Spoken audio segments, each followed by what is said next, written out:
রাতে আল্লাহর একটি নাম 21 বার পাঠ করে ঘুমিয়ে থাকুন। সকালে একের পর এক সুসংবাদ আসতে থাকবে এবং আপনি জেনে খুশি হবেন যে এই আমলটি আপনি যেই উদ্দেশ্য করে ঘুমিয়ে থাকবেন সেই উদ্দেশ্য আপনার পূরণ হবে, কবুল হবে ইনশাআল্লাহ। প্রিয় ভাইয়েরা, মা বোনেরা, আপনার ঘরে অনেক বেশি অভাব অনটন লেগে আছে, মুক্ত হতে পারছেন না, এই আমলটি করুন। আল্লাহ তাআলা আপনার সকল অভাব অনটন দারিদ্রতা দূর করে দিবেন। গায়বী ভাবে টাকা পয়সা ধন দৌলত আপনার পরিবার সংসারে দান করবে। আপনি ভাবতেও পারবেন না যে কিভাবে কোত্থেকে আল্লাহ তাআলা আপনার সকল অভাব অনটন দূর করে দিয়েছেন। আল্লাহু আকবার। আপনার কি পাহাড় সম পরিমাণও ঋণ আছে? আপনি কি ঋণের কারণে অনেক বেশি পেরেশানিতে ভুগতেছেন? এই আমলটি করুন। আল্লাহ পাক রব্বুল আলামিন আপনার সকল ঋণকে অল্প সময়ের মধ্যেই পরিশোধ করার ব্যবস্থা করায় দিবেন। আপনার যদি বিদেশে যাওয়া আটকে গিয়ে থাকে, আল্লাহ তাআলা আপনার আটকে যাওয়া সকল কাজকে অল্প সময়ের মধ্যেই সমাধান করে দিবে।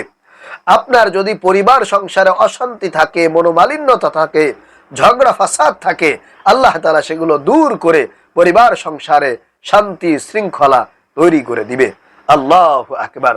এমনকি আপনার যদি ব্যবসা বাণিজ্যে বরকত না থাকে, উন্নতি না থাকে, দীর্ঘদিন যাবত আপনি বিভিন্ন রকম উপায়ে চেষ্টা করে যাচ্ছেন কিন্তু কোনোভাবেই সফল হতে পারছেন না, তাহলে আমি বলবো, অপ্রিয় ভাইরা মা বোনেরা, আজকের আমলটি আপনারা একবার করে দেখুন।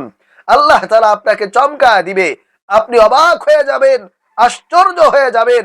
কারণ এই আমলটি আমাদের প্রিয় নবীজি সাল্লাল্লাহু আলাইহি ওয়াসাল্লাম নিজে আমাদেরকে শিক্ষা দিয়েছেন। কারণ আমলটি খুবই গুরুত্বপূর্ণ, খুবই কার্যকরী। এজন্য আমি আপনাদেরকে বলবো, আল্লাহ রাব্বুল আলামিনের উপরে পরিপূর্ণ আস্থা রেখে, বিশ্বাস রেখে, আল্লাহ রসুলের প্রেম ভালোবাসা মুহাব্বত অন্তরে ধারণ করে লালন করে আপনি যদি খুশি মনে আমলটি করতে পারেন, আপনি অবাক হয়ে যাবেন, আশ্চর্য হয়ে যাবেন। এর ফলাফল দেখে আপনি কিন্তু নিজেই অবাক হতে বাধ্য হবেন।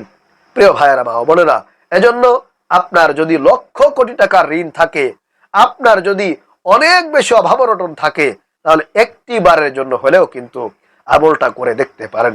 ইনশাআল্লাহ আমি মনে করি আপনি উপকৃত হতে পারবেন। দেখুন, আল্লাহ তাআলা বাচ্চাকে ফকির বানান, আবার ফকিরকেও বাচ্চা বানান। সুতরাং এগুলো আল্লাহর কাছে কোনো ব্যাপার না।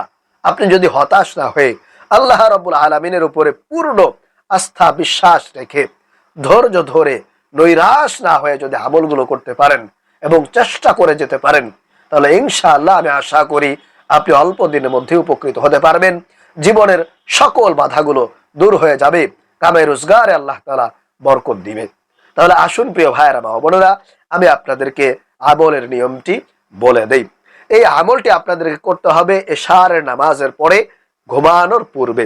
এশারের নামাজ পড়া হয়ে গেলে আপনি খাওয়া দাওয়া শেষ করে যখন ঘুমাতে যাবেন, ঘুমাতে যাওয়ার পূর্বে আপনার বিছানায় বসে বসে এই আমলটি করতে হবে।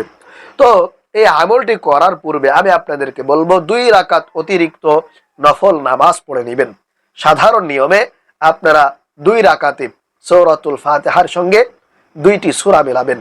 যে কোনো 2টি সূরা মিলিয়ে আপনারা নফল নামাজের নিয়ত করে 2 রাকাত নামাজ পড়বেন, যাতে আল্লাহ তাআলা খুশি হয়, আপনার এই আমলটা, আপনার এই দোয়াটা সাথে সাথে কবুল আর মঞ্জুর করে নেয়, আপনার মনের আশাটাকে পূরণ করে দেয়। আপনার যত চাওয়া আছে আল্লাহ তাআলা যাতে সেটা অল্প সময়ের মধ্যে পূরণ করে দেয়। এজন্য 2 রাকাত নফল নামাজ পড়বেন। তো 2 রাকাত নফল নামাজ পড়া হয়ে গেলে আপনারা সুন্দর পরিষ্কার পবিত্র আপনার বিছানার মধ্যে বসে যাবেন। কোনো নাপাক যাতে না থাকে, অপবিত্র যাতে না থাকে, এজন্য পরিষ্কার সুন্দর একটা বিছানা বিছিয়ে, যদি সেটা অপবিত্র থাকে তাহলে সুন্দর একটা জায়গায় আপনি বসবেন। বসার পরে 1 নম্বরে প্রিয় ভাইয়েরা মা বোনেরা, আপনারা 21 বার পাঠ করবেন ইস্তেগফার। নিজের গুনাহের কথা, অন্যায়ের কথা, পাপের কথা, আপনার জীবনের যৌবনের যত গুনাহ করেছেন, এই চোখ দিয়ে কত টিভি সিনেমা দেখেছেন, এই কান দিয়ে কত গান বাজনা শুনেছেন, কত অশ্লীল কথাবার্তা শুনেছেন, এমনকি এই জবান দিয়ে কত মিথ্যা কথাবার্তা বলেছেন, মানুষকে কষ্ট দিয়েছেন, মানুষের গীবত শিকায়াত করেছেন, এমনকি আপনার এই অন্তর দ্বারা, কলব দ্বারা কত আজে বাজে জিনিসের কথা চিন্তা করেছেন, কল্পনা করেছেন। এজন্য আপনার শরীরের প্রত্যেকটা অঙ্গ প্রত্যঙ্গের মাধ্যমে যে গুনাহ হয়েছে, যে অন্যায় হয়েছে, যে নাফরমানি আপনি করেছেন, সেগুলোর ব্যাপারে আল্লাহর কাছে আগে ক্ষমা চেয়ে নেবেন।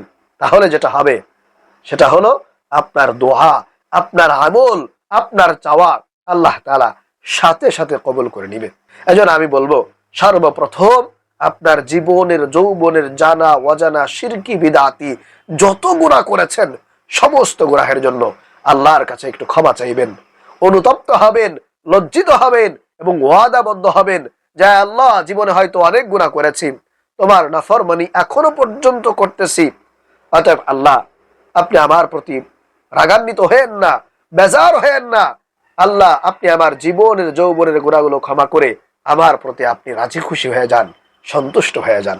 এরকম ভাবে আপনার মনের মধ্যে আরো যত কথা আছে সেগুলো বলে এরপরে 21 বার আপনারা এই ছোট্ট ইস্তেগফারটি পাঠ করবেন এইভাবে: আস্তাগফিরুল্লাহ, আস্তাগফিরুল্লাহ, আস্তাগফিরুল্লাহ, আস্তাগফিরুল্লাহ। শুধুমাত্র পাঠ করবেন আস্তাগফিরুল্লাহ, আস্তাগফিরুল্লাহ, আস্তাগফিরুল্লাহ 21 বার। এরপরে 2 নম্বরে আপনারা 21 বার ছোট্ট দরুদ শরীফটি পাঠ করবেন আল্লাহ রসুলের মহব্বত নিয়ে, ভালোবাসা নিয়ে, আল্লাহ রসুলকে খুশি করার জন্য। এইভাবে সাল্লাল্লাহু আলাইহি ওয়াসাল্লাম, সাল্লাল্লাহু আলাইহি ওয়াসাল্লাম, সাল্লাল্লাহু আলাইহি ওয়াসাল্লাম। এরপরে 3 নম্বরে প্রিয় ভাইরা মা বোনেরা, আপনাদের সকল অভাব অনটন দূর করার জন্য, আল্লাহর পক্ষ থেকে গায়বী রিজিক পাওয়ার জন্য, আপনার পরিবার সংসারে রহমত, বরকত, সকিনা যাতে আল্লাহ তাআলা নাজিল করেন, সেজন্য এই ছোট্ট দোয়াটি, আল্লাহ রসুলের শেখানো এই পাওয়ারফুল, শক্তিশালী, কার্যকরী দোয়াটি 21 বার পাঠ করবেন। সেই দোয়াটি হলো: আল্লাহুম্মা ইন্নী আউযু বিকা মিনাল ফাকরি ওয়াল কিল্লাতি ওয়াজ জিল্লাতি।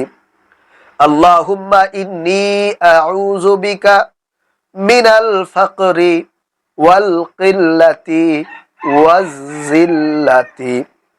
আল্লাহুম্মা ইন্নী আউযু বিকা মিনাল ফাকরি ওয়াল কিল্লাতি ওয়াজ জিল্লাতি। এই দোয়াটা 21 বার পাঠ করবেন। এরপরে আরো একটি দোয়া পাঠ করবেন, যেই দোয়া পাঠ করলে আল্লাহ তাআলা আপনার পাহাড় পরিমাণ যদি ঋণ থাকে, দেনা থাকে, পাওনা টাকা থাকে, আল্লাহ তাআলা সেগুলো পরিশোধ করার ব্যবস্থা করে দিবেন। এজন্য এটিও আপনারা 21 বার পাঠ করবেন।